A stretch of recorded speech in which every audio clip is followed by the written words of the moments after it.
Hello students, कैसे हैं आप लोग। उम्मीद करता हूं सब लोग बहुत ही बढ़िया होंगे। और आज हम स्टार्ट करेंगे अपने परसेंटेज का सेकंड लेक्चर। हमने कुछ क्वेश्चन देखे थे, बेसिक क्वेश्चन देखे थे परसेंटेज के। आज हम करेंगे थोड़े और मॉडरेट क्वेश्चन करेंगे कुछ परसेंटेज के। लेकिन उससे पहले हम देखेंगे कि कुछ एक इंपॉर्टेंट टॉपिक है परसेंटेज में। आज हम एक इंपॉर्टेंट टॉपिक करेंगे। उम्मीद करता हूं उसमें से बहुत कुछ आपको पता होगा कि परसेंटेज टू फ्रैक्शन कन्वर्जन, मतलब कुछ इंपॉर्टेंट परसेंटेज है उनके फ्रैक्शनल कन्वर्जन आपको याद होना चाहिए, मतलब उनकी फ्रैक्शनल वैल्यू आपको याद होना चाहिए। Percentage to fraction conversion. तो इसमें जो सबसे पहली वैल्यू होती है जो आपको पता ही होगी वो होती है 50%। 50% की फ्रैक्शन वैल्यू सभी को पता है 1/2। ओके, इसके बाद अगर इसमें मैं हाफ से मल्टीप्लाई कर दूं, इधर मल्टीप्लाई किया हूं तो इधर भी करना पड़ेगा हमें। तो ये हो जाएगी 50% में हाफ का मल्टीप्लाई करोगे तो ये हो जाएगी 25%। 1/2 में हाफ का मल्टीप्लाई करेंगे तो ये हो जाएगी 1/4। ये भी सभी को पता होगी। एक बार और करता हूं मैं। 25% में आप हाफ का मल्टीप्लिकेशन करते हो तो ये हो जाता है 12.5%। जब इधर किया है तो इधर भी RHS में भी करना पड़ेगा। इसमें भी आप 1/2 का मल्टीप्लाई करोगे तो ये हो जाएगा 1/8। तो मतलब 50% की फ्रैक्शनल वैल्यू कितनी हो गई 1/2, जो सभी को पता है। 25% की वैल्यू 1/4। ओके, फिर हाफ से मल्टीप्लाई किया तो ये 12.5%। इसकी वैल्यू याद रखिएगा। आपके जो बैंकिंग और SSC के सिंप्लीफिकेशन या अप्रोक्सीमेशन आते हैं उसमें इस कैटेगरी का यूज बहुत होता है।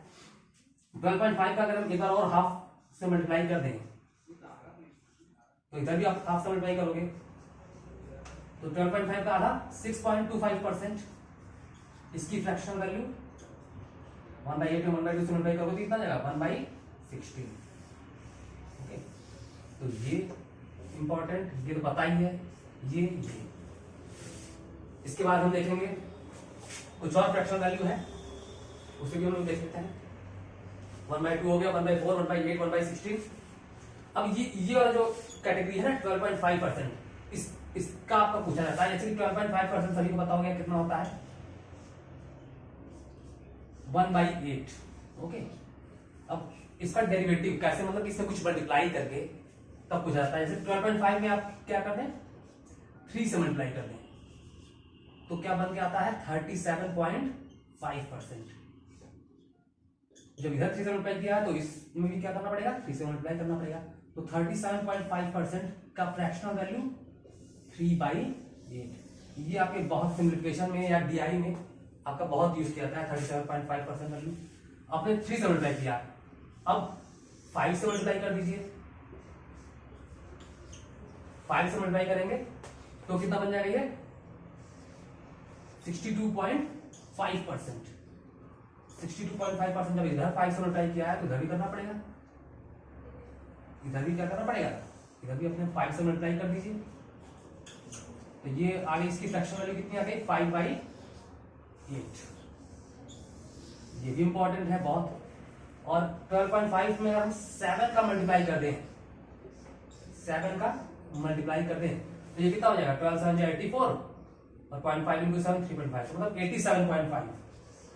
87.5%। इसकी भी फ्रैक्शन वैल्यू बहुत पूछी जाती है, मतलब यूज होता है, पूछा नहीं जाता। मतलब DI में, अगर DI में आपसे बोल दिया कि 87.5% ऑफ समथिंग, तो आप अगर निकालने जाओगे तो समझ लग जाएगा, आपको याद रहेगा तो आप तुरंत उसकी वैल्यू क्या कर पाओगे, पुट कर पाओगे। तो 87.5% इधर 7 से मल्टीप्लाई किए हो तो इधर भी 7 से मल्टीप्लाई करोगे तो ये हो गया कितना 7/8।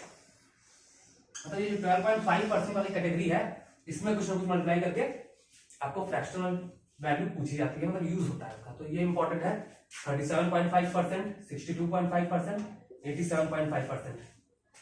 ओके, कुछ और फ्रैक्शन वाला इंपॉर्टेंट है वो मैं करवाने जा रहा हूं इसके बाद।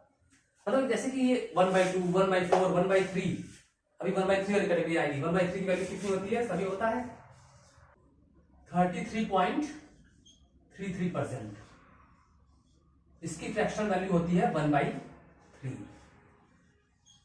अब हम क्या करते हैं, इसमें कितना से मल्टीप्लाई करें 2 से मल्टीप्लाई कर दें। 2 से मल्टीप्लाई करें तो ये कितनी हो गई 66.66%। ये भी फ्रैक्शनल, ये भी परसेंटेज वैल्यू बहुत इंपॉर्टेंट है। 66.6%। इसकी फ्रैक्शनल वैल्यू कितनी होती है? 2 से मल्टीप्लाई इधर की हो तो 2 से मल्टीप्लाई इधर ही करेंगे, तो ये हो गई 2/3 की वैल्यू। ओके, अब हम क्या करते हैं, इसमें हम हाफ से मल्टीप्लाई कर दें। ये कितना हो गया? 16.66%। ओके, 16.66%। तो ये इधर हाफ से किए हो तो इस वाले में भी क्या करना पड़ेगा? हाफ से मल्टीप्लाई कर दीजिए, तो ये हो गया 1/6। तो ये भी फ्रैक्शनल वैल्यू याद रखिएगा। 16.66% का फ्रैक्शनल वैल्यू कितना होता है? 1/6। एक बार हम और इसमें भी हाफ से मल्टीप्लाई कर दें। ये जो वैल्यू आई है इसमें हाफ से मल्टीप्लाई कर दीजिए, कितना हो गया? 8.33%। 8.33%। ये भी परसेंटेज वैल्यू, इसका भी फ्रैक्शनल वैल्यू जो है पूछा जाता है, यूज होता है बहुत। जब इधर हाफ से मल्टीप्लाई की हो तो इसमें भी आपको क्या करना पड़ेगा? हाफ से मल्टीप्लाई करना पड़ेगा।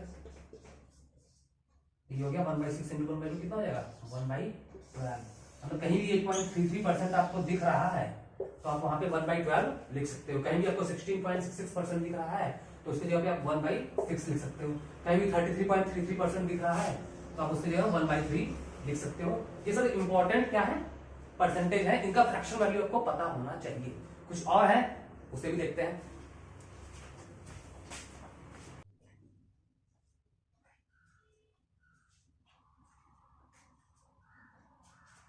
कुछ और है उसे देखते हैं, आइए। जैसे कि अब है 14.28%।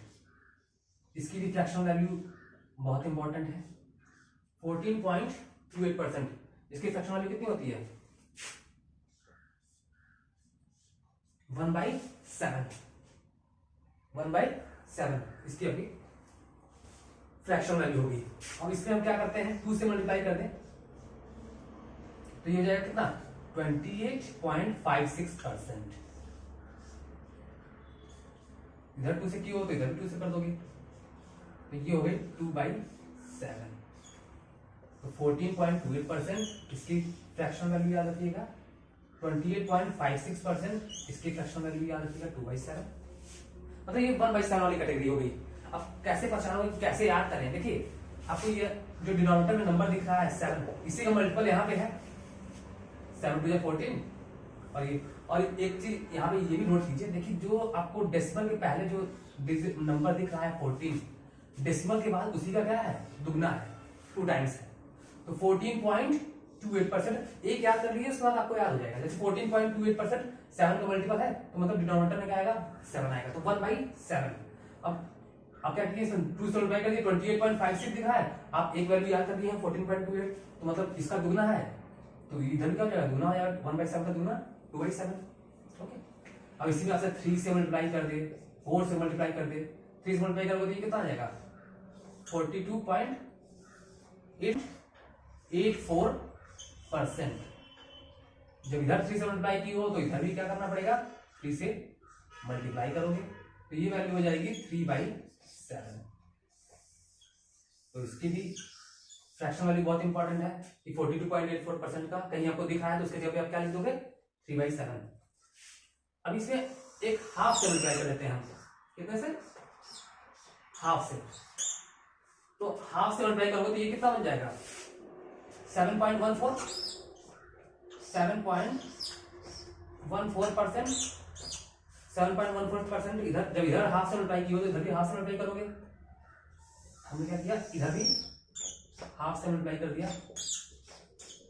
तो ये कितना हो गया? 1/7 में हाफ से मल्टीप्लाई करोगे तो कितना हो जाएगा? 1/14।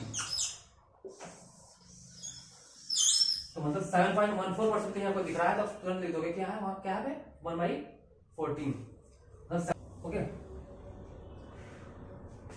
तो देखिए 11.11%।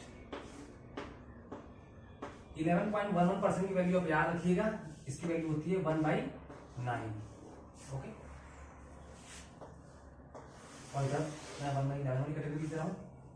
9.09% इसकी वैल्यू होती है 1/11। तो मतलब जब डिनोमिनेटर में आपको फ्रैक्शन में डिनोमिनेटर में आपको 9 दिखे तो याद रखिएगा कि 11.11 मतलब 11 का मल्टीपल आपको इधर दिखेगा, जब 11 इधर होगा तो इधर आपको 9 दिखेगा, 9 या 9 का मल्टीपल दिखेगा। तो अब क्या करते हैं, इसमें आप 2 से मल्टीप्लाई कर दीजिए, ये आपका हो गया 22.22%, इसकी वैल्यू 2/9। मतलब देखिए 11 का मल्टीपल है तो डिनोमिनेटर में 9 होगा, कितने टाइम्स है 2 टाइम्स, तो वो आपका 2 न्यूमरेटर में हो जाएगा। अगर ये दिख जाता है 33.33%, अब देखिए यहाँ पे देखिए 11 का मल्टीपल ये भी है, 11 का मल्टीपल क्या है ये भी है, तो आपने नीचे लिखा 9, ओके, और कितने टाइम्स है 3 टाइम्स, तो आपने लिखा 3 ऊपर, तो ये करके कितना जाता है 1/3, ओके। इसी में अगर 4 से मल्टीप्लाई हो जाए तो ये होगी वैल्यू 44.44%। देखिए 11 का मल्टीपल है, जब 11 का मल्टीपल होगा तो डिनोमिनेटर में 9 आएगा, कितने टाइम्स है 4 टाइम्स, तो ये हो जाएगा 4, ये पर ट्रिक। अब इसी तरह 1/11 वाली कैटेगरी देखते हैं, यहां पे क्या होगा 9 का मल्टीपल, जिस तरह यहाँ पे आपका अपॉन जब 9 आ रहा था तो इधर 11 का मल्टीपल चल रहा था, इसलिए जब आपका इधर अपॉन 11 आएगा तो इधर आपका 9 का मल्टीपल चलेगा। अब 18.18%, ठीक है, कितने का मल्टीपल दिख रहा है 9 का, और डिनोमिनेटर में क्या हो जाएगा 11, ओके। कितने टाइम्स, टाइम 2 जा, तो ऊपर हो गया 2, 27.27%। कितने का मल्टीपल दिख रहा है 9 का, तो डिनोमिनेटर में क्या हो जाएगा 11, कितने टाइम्स 9 3 जा, तो ये हो गया न्यूमरेटर में 3। तो ये रही आपकी फ्रैक्शनल वैल्यू, ये सब इंपॉर्टेंट है, 11.11%, 52.2%, 33.3% याद ही है, तो 44.44% कहीं दिख जाए, 9.09%, ये सभी क्या है इंपॉर्टेंट। तो इस तरह आपको याद कहां तक करना है 1/20 तक, जैसे 1/2 की 50%, 1/3 की 33.33%, 1/4 की 25%, 1/5 की 20%, इस तरह आपको 1/20 तक याद रखना है, ओके। उसके बाहर आएगा तो कैलकुलेट कीजिएगा, लेकिन 1/20 तक आपको फ्रैक्शन का परसेंटेज वैल्यू और परसेंटेज आ जाए तो उसका फ्रैक्शन वैल्यू आपको पता होना चाहिए। अब आइए हम लोग करते हैं परसेंटेज के कुछ क्वेश्चंस करते हैं। ये तो रहा percentage to fraction conversion, okay.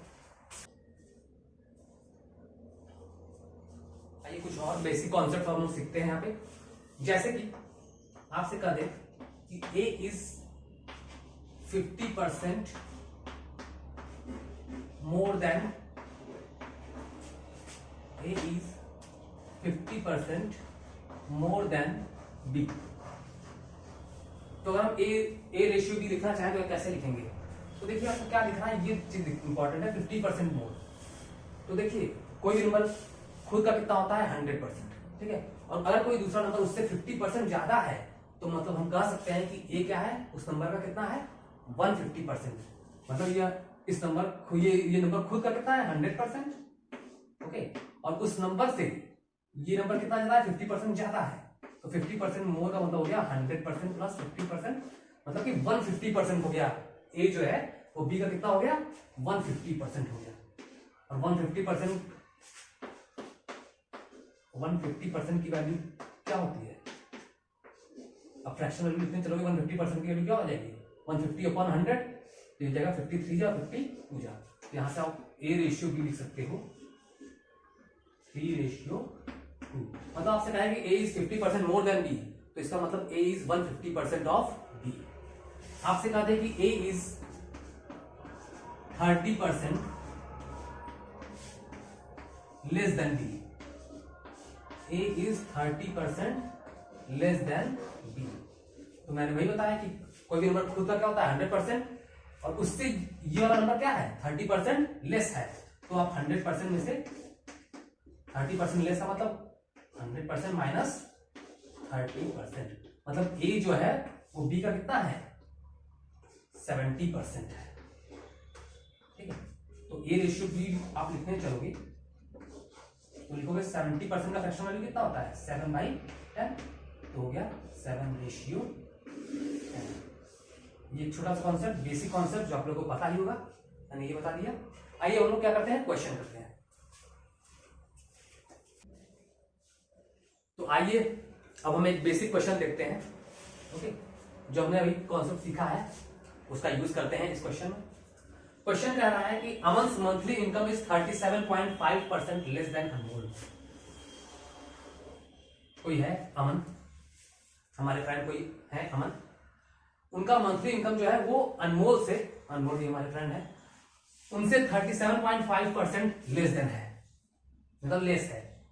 अमन की जो मंथली इनकम है वो अनमोल की मंथली इनकम का कितना, मतलब उनसे कितना लेस है, 37.5% लेस है। तो कह रहा है कि if Anmol's monthly income is 64,000, अगर अनमोल की मंथली इनकम जो है वो 64,000 है, जो कि बहुत ही अच्छी है, तो फाइंड द इनकम ऑफ अमन।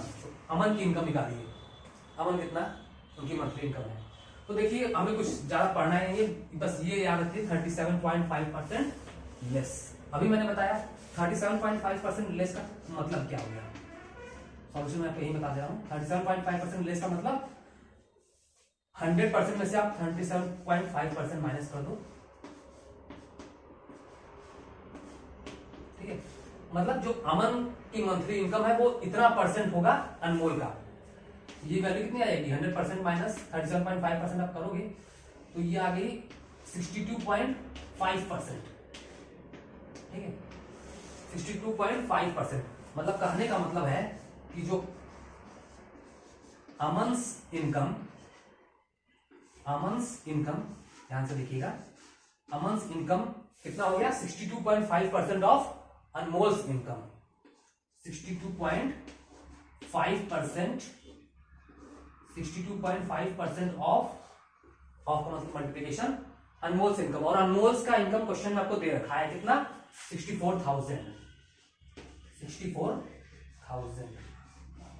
तो देखिए अब यहां पे आपका, अगर आपको fractional to percentage to fraction conversion आपको याद होगा तो आप तुरंत देखेंगे 62.5%, ये इसका जो फ्रैक्शनल कन्वर्जन करोगे तो ये कितना आ जाएगा, 5/8 अभी आपने देखा था। तो ये कब रख पाओगे, जब आपको वो याद होगा तब, कि 62.5% की जो फ्रैक्शनल वैल्यू होती है वो कितनी होती है, 5/8। तो 5/8 इंटू 64,000, तो काट लीजिए 8,000, तो 5 इंटू 8,000 कितना हो गया, 40K, 40,000। तो अमन की मंथली इनकम कितनी हो गई, 40K, जो कि एक डिसेंट सैलरी है। ओके, कैसा लगा आपको सॉल्यूशन?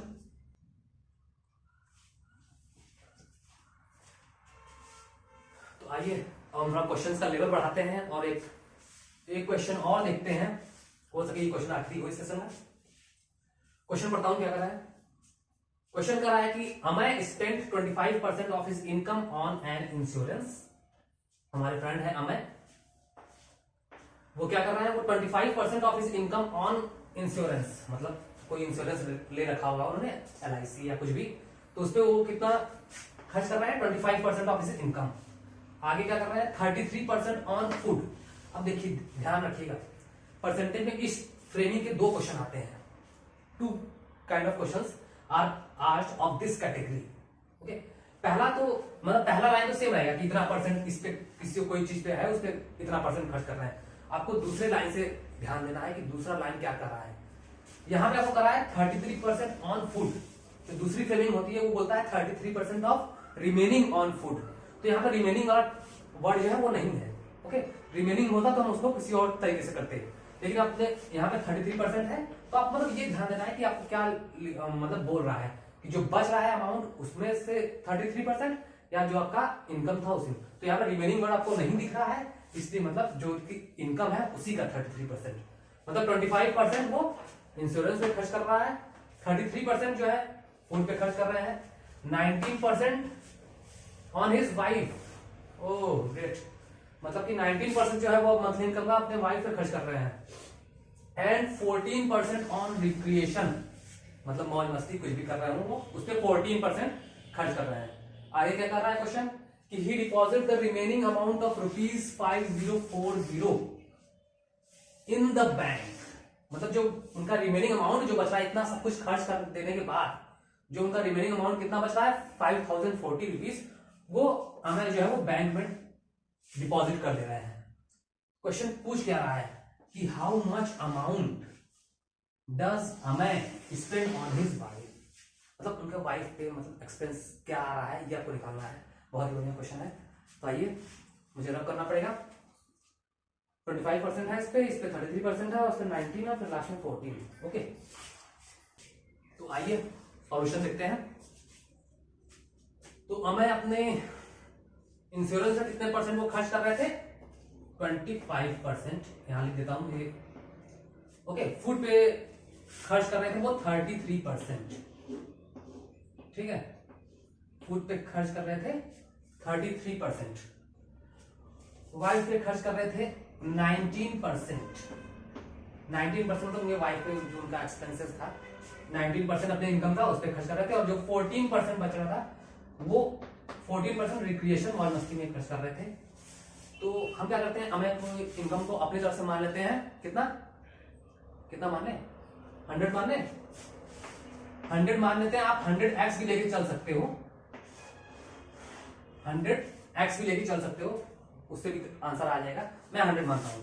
तो अगर हमारी जो इनकम है वो 100 है, तो इंश्योरेंस से कितना परसेंट वो खर्च कर रहा है, 25%। तो 25% ऑफ 100 कितना हो जाएगा, 25। 25% ऑफ 100 हो गया 25, मतलब इतना इंश्योरेंस पे खर्च हो रहा है। फूड पे 33%, रिमेनिंग नहीं बोला था तो मतलब किसी इनकम का, तो 33% ऑफ 100 कितना हो जाएगा, 33 तो हो जाएगा। 19% उनके वाइफ का एक्सपेंस है, तो 19% ऑफ 100 कितना हो जाएगा, 19। और लास्ट में रिक्रिएशन 14% ऑफ 100, तो ये हो गया 14। ओके, तो इसका टोटल कर दीजिए। उनका बच कितना रहा है, मतलब इतना सब खर्च करने के बाद उनका रिमेनिंग अमाउंट कितना बच रहा है, रिमेनिंग अमाउंट आपके हिसाब से 100 में से इन चारों का सम माइनस कर दीजिए। ये कितना हो गया, 25 में 14 कितना हो गया, 39। 39 में 19 58, और 58 में 33 91। तो मतलब 100 माइनस 100 उनका टोटल था, 91 उनका पूरा खर्चा हो रहा है, तो बच रहा है आपका कितना, 9 यूनिट। ठीक है, ये 9 यूनिट बच रहा था, और क्वेश्चन में आपको वो रिमेनिंग अमाउंट दे रखा था कितना, 5040 तो मतलब ये जो 9 यूनिट की वैल्यू है, 9 यूनिट की वैल्यू कितनी हो गई, ₹5040। ठीक है, 9 यूनिट की वैल्यू ₹5040 है, तो 1 यूनिट की वैल्यू निकाल दो। कितना हो गया, 9 5 45, 5 बचा 4, 9 6 54, मतलब 1 यूनिट की वैल्यू कितनी आ गई, ₹560। इतना 1 यूनिट की वैल्यू आ गई। आपसे क्वेश्चन में पूछा क्या था कि उनके वाइफ का एक्सपेंसेस कितना है, तो वाइफ के वो कितना खर्च कर रहे हैं, 19 यूनिट्स। ठीक है, तो एक्सपेंसेस यहां पे लिख दे रहा हूं मैं, expenses on wife 19 units. 1 unit की वैल्यू ₹560, तो 19 यूनिट की वैल्यू कितनी जाएगी, 19 इंटू 560 कर दीजिए, कितना आ रहा है ये, इसको सॉल्व कर लीजिएगा। 19 6 19 5 95, 19 6 114, तो 4 यहाँ 11 यहाँ, 19 5 95, 95 में 11 जोड़ दोगे तो कितना आ जाएगा, 106। तो 106 और एक जीरो लगा हुआ है, तो मतलब 10,640 उनकी वाइफ का एक्सपेंसेस है अमेय के। ग्रेट। तो उनकी सैलरी कितनी हो जाएगी, उनकी मंथली, क्वेश्चन आपसे मंथली इनकम भी पूछ सकता था, तो आपने 100 यूनिट माना है, 1 यूनिट की वैल्यू आ गई 560, तो 100 की मल्टीप्लाई करोगे तो आप कितना हो जाएगा, 560 में 100 का मल्टीप्लाई करोगे तो 56,000 हो जाएगा ना। मतलब ये उनकी अमेय की मंथली इनकम है 56,000। ओके, तो उधर से वो 10,640 अपने वाइफ पे खर्च कर देते हैं। ग्रेट। तो कैसा लगा आपको सॉल्यूशन, उम्मीद करता हूँ आपको अच्छा लगा होगा। तो ये रहा आज का सेशन। अब क्या कीजिएगा, परसेंटेज क्वेश्चन जो इस टाइप का जितना मैंने फ्रेमिंग करवाया है बुक की उठाइएगा, कोई भी एस्टान की या कोई भी बुक उठाइएगा तो सॉल्व करना स्टार्ट कर दीजिए। अभी कल हम लोग करेंगे सक्सेसिव चेंज, परसेंटेज में हम लोग देखेंगे सक्सेसिव चेंज वाला। और सक्सेसिव चेंज का जो होता है वो बहुत यूज है इसमें, जब आप आगे पढ़ोगे कंपाउंड इंटरेस्ट, तो वहां पे कंपाउंड इंटरेस्ट भी क्या होता है, एक सक्सेसिव चेंज ही तो होता है। ठीक, तो वहां पे हम कल का टॉपिक याद रखिएगा सक्सेसिव चेंज, वो हमें पढ़ना है। उससे बहुत ही क्वेश्चन बनते हैं परसेंटेज में भी और कंपाउंड इंटरेस्ट में भी। ओके, तो please like, share and subscribe. जो भी आपके आसपास पढ़ने वाले हैं, जो एस्पिरेंट्स हैं, चाहे गवर्नमेंट एग्जाम्स के, चाहे जो इंटरव्यू में बैठ रहे हैं, उनको शेयर कीजिएगा, लाइक कीजिए, शेयर कीजिए, सब्सक्राइब कीजिए। सो बाय।